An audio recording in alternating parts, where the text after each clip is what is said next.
ये स्टूडेंट्स, आज हम लोग डिस्कस करेंगे clinical laboratory management, its principles, practices and quality system.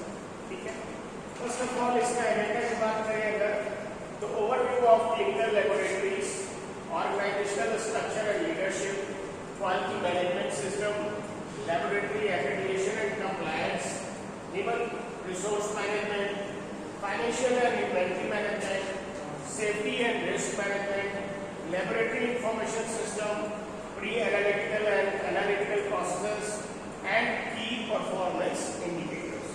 ठीक है, one by one. Overview of clinical laboratories की बात करें तो clinical laboratory is a specialized facility performing tests on biological specimens to aid in diagnosis, treatment, monitoring, and disease prevention. ठीक है, तो जो भी लेबोरेटरी हम टेस्ट करते हैं उनका बेसिक हमारा रोल क्या होता है, उनकी जरूरत क्यों होती है, वो बायोलॉजिकल स्पेसिमेन जो होते हैं वो हमें डायग्नोसिस में, ट्रीटमेंट में, मॉनिटरिंग में और डिजीज को प्रिवेंशन करने में हेल्प करते हैं। ठीक है, अगर बात करें कोर लैब की तो उसमें हेमेटोलॉजी, केमिस्ट्री, कॉम्बिनेशन और यूरिन एनालिसिस, माइक्रोबायोलॉजी की बात करें तो बैक्टीरियोलॉजी, वायरोलॉजी, माइकोलॉजी और पैरासिटोलॉजी, मॉलिक्यूलर लैब्स की बात करें तो PCR, LGS, genomics, infectious disease testing, और अगर ब्लड बैंक की बात करें तो transfusion medicine, cross match and compatibility इसके अंदर में आता है।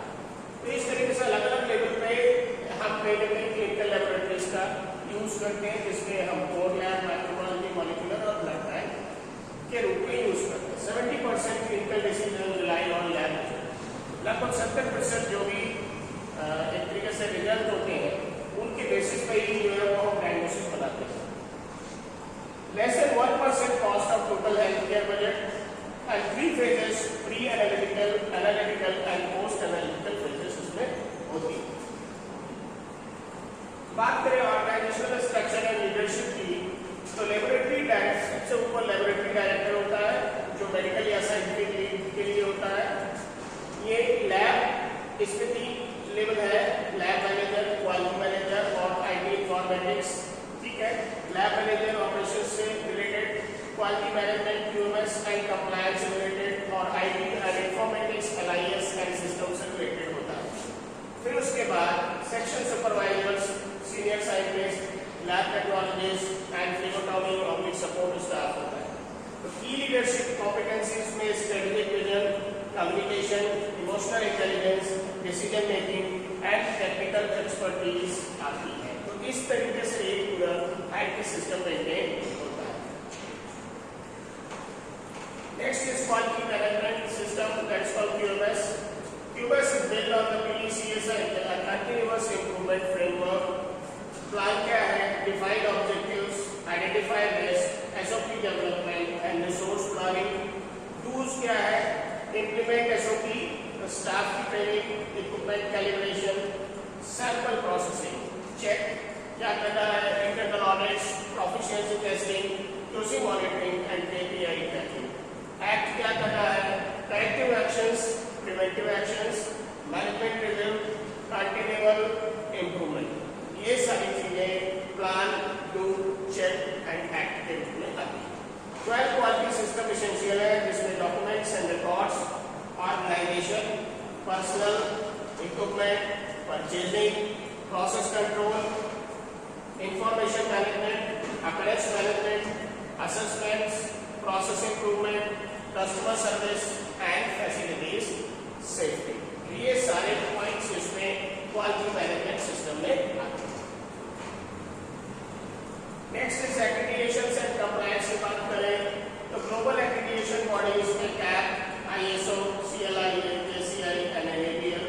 Cap is college of American pathologist, that is gold standards, USA and global. ISO 15189 international standard for medical laboratories. CLI that is clinical lab improvement amendments, it is US federal regulation. JCI that is Client Commission International, that is hospital based labs, and NABL that is called National Accreditation Board for Testing and Calibration in India. Okay, that should be remembered, National Accreditation Board for Testing and Calibration India. Compliance pillars की बात करें तो documentation में SOPs, work instructions में code forms maintain documentation में आता है. Proficiency testing में external quality control, inter laboratory comparisons, personal competency में ट्रेनिंग रिपोर्ट्स और एनुअल असेसमेंट. इक्विपमेंट मैनेजमेंट की बात करें तो it's calibration, maintenance and validation. और इंटरनल ऑडिट की अगर बात करें तो इसमें गैप एनालिसिस, CAPA मैनेजमेंट, ये सारी चीजें आती हैं. Next is human resource management की बात करें तो स्टाफिंग एंड रिक्रूटमेंट में qualification requirements, certification verification, background checks and skill based hiring. ठीक है. ट्रेनिंग एंड कॉम्पिटेंसी की बात करें तो initial orientation, ongoing education, annual competency assessment and continuing education units. ठीक है. परफॉर्मेंस मैनेजमेंट की बात करें तो goal setting and KPIs, regular feedback cycles, performance reviews, disciplinary procedures, ये सारी चीजें परफॉर्मेंस मैनेजमेंट में. स्टाफ वेलबींग की बात करें तो burnout prevention, work life balance programs, mental health support and ergonomic work places, ये सारी चीजें स्टाफ के वेलबींग के लिए. रिटेंशन स्ट्रेटजीज की बात करें तो career development paths, competitive compensations, recognition programs and team culture building. ठीक है. रेगुलेटरी कंप्लायंस की बात करें तो license management, OSHA training, HIPAA compliance and laboratory safety training. तो ये सारा ह्यूमन रिसोर्स मैनेजमेंट के अंदर में ये सारे पैरामीटर्स आते हैं. Next is financial and inventory management की बात करें तो फाइनेंशियल मैनेजमेंट में budget planning, annual operational and capital budget, cost per test, that is direct public and indirect cost analysis. Revenue setting की बात करें तो बिलिंग, कोडिंग एंड रिमबर्समेंट आता है. बेंचमार्किंग की बात करें तो peer comparison for efficiency, that is important. Inventory management की बात करें तो reject management, lot tracking, expiry control and cold chain. Consumables की बात करें तो tubes, breaks, PP, just in time ordering. Equipment assets की बात करें तो life cycle management, depreciation tracking. And vendor relations की बात करें तो that's RFP processes and contract management and SLAs. तो ये वेंडर्स एंड रिलेशंस के लिए है. तो इस तरीके से फाइनेंशियल इन्वेंटरी मैनेजमेंट हम कर सकते हैं. Next is safety and risk management की बात करें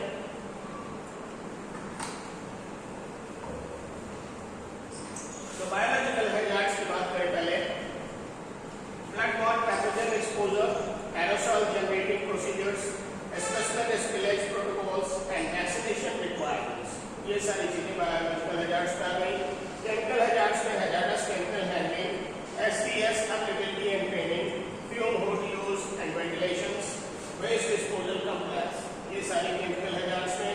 रेडिएशन हैजार्ड की बात करें तो radioactive material licensing, dosimetry monitoring, shielding requirements and decontamination protocols इसमें आते हैं. एर्गोनॉमिक्स हैजार्ड्स की बात करें तो repetitive motions, injuries, work station design, rotation schedules and lifting protocols ergonomics hazards में आते हैं. अब बात करें रिस्क असेसमेंट मैट्रिक्स की तो हाई इम्पैक्ट और लो इम्पैक्ट के हिसाब से लो लाइक्लीहुड में, मॉडरेट और हाई लाइक्लीहुड में क्रिटिकल. लो इम्पैक्ट की बात करें तो लो लाइक्लीहुड में it's low and high likelihood में मॉडरेट. मींस हाई इम्पैक्ट जिसका होगा वो लो लाइक्लीहुड में मॉडरेट लेकिन हाई लाइक्लीहुड में क्रिटिकल होगा.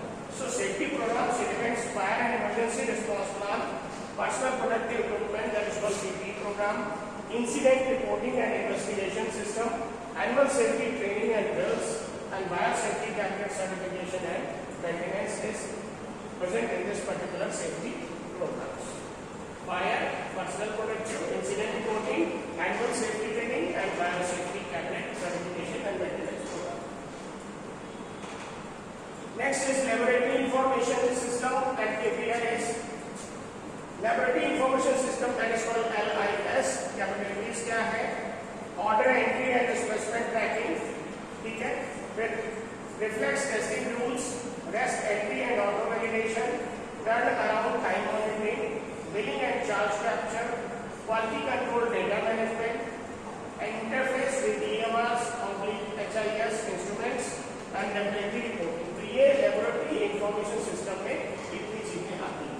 की परफॉर्मेंस इंडिकेटर्स की बात करें, इसको KPI कहते हैं, that is called TAT, turn around time, less than 60 minute stack.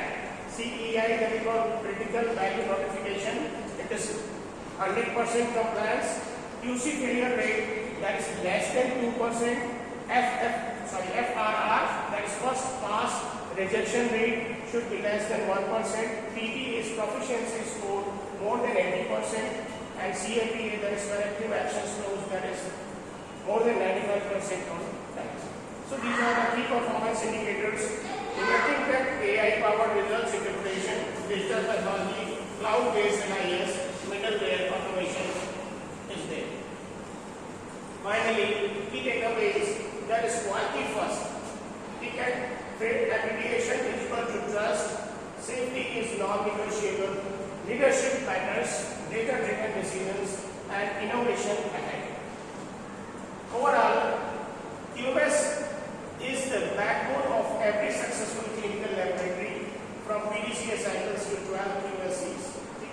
Accreditation की बात करें तो accreditation by CAP, ISO, CLI demonstration commitment of patient safety. Safety is non-negotiable की बात करें तो biological, chemical and economic risk programs must be robust and well practiced. ठीक है? Leadership matters की बात करें, effective lab management requires strong scientific, managerial and interpersonal competencies. Data-driven decisions की बात करें तो LIS systems and KPI dashboards enable continuous monitoring and improvement. And innovation ahead की बात करें तो AI, automation and digital pathology are reshaping the modern clinical level. तो इस तरीके से quality, leadership, accreditation, data-driven, safety and innovations are the very important aspect of this particular point. That is called quality management system. बहुत बड़ा जरूरी होता है laboratory के विषय में। इसलिए अगर हम इन सारी चीज़ों के पैरामीटर्स को फॉलो करेंगे, इस तरीके से चीज़ों को लेके जाएंगे, तो ऑब्वियसली कहीं ना कहीं हमारी जो लेबोरेटरी की जो सर्विसेज है वो बेस्ट क्वालिटी सर्विसेज के रूप में कन्वर्ट हो सकती है, और जिससे पेशेंट को बहुत फायदा मिलेगा। साथ में जो क्लिनिशियंस हैं, डॉक्टर्स हैं, जो इससे रिलेटेड जो भी लोग हैं, उनको भी इससे बहुत सपोर्ट मिलेगा, जिससे डायग्नोसिस टाइम से बनेगी, पेशेंट को टाइम सेव होगा, कॉस्ट सेव होगी, और कई सारी और बेटरमेंट इससे बेनिफिटेड